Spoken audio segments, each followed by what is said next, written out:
Hi everyone, it's Gaylin, design team member with Unity Stamp Company. Today I have a tropical card for you. It has cocktails and it has a leaves background that we're going to do second generation stamping on that card. And so for second generation stamping, you just need ink and a stamp. For the stamps I used, one is called Hello Summer, and it has these really sweet cocktails in it. And also I'm using Hello Lovely, and it's got this pretty leaf stamp that I'm going to use. I'm going to do repeat stamping, but I'm also going to use second generation stamping. I'll show you that in a little bit.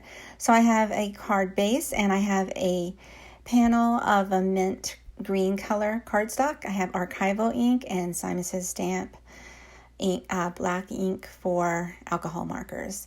And so I am going to stamp the cocktails and the sentiment on pre-trimmed panels. One's going to be the focal panel and the other is sentiment tag.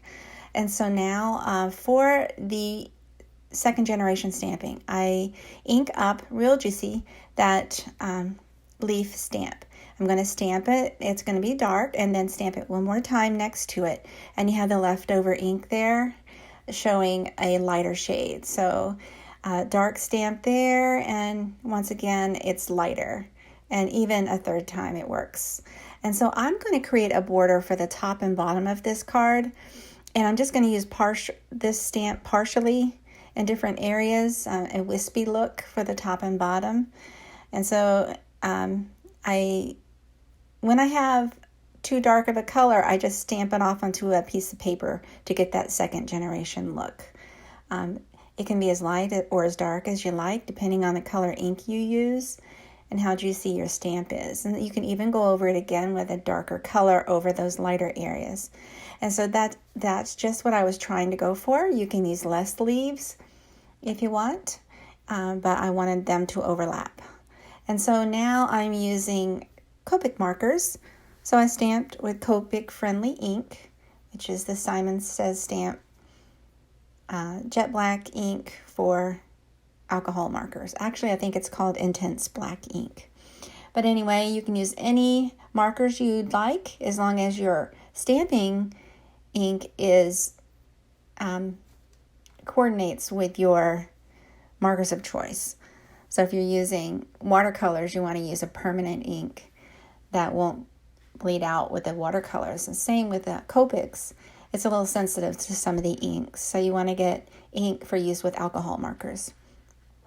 And so now I'm just adding some pastel colors for the drink glasses there and the flowers on top.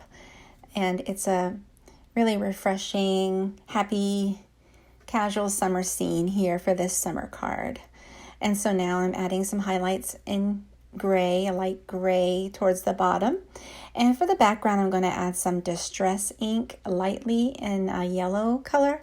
I use Ranger Distress Oxide ink and fossilized amber and a blending brush.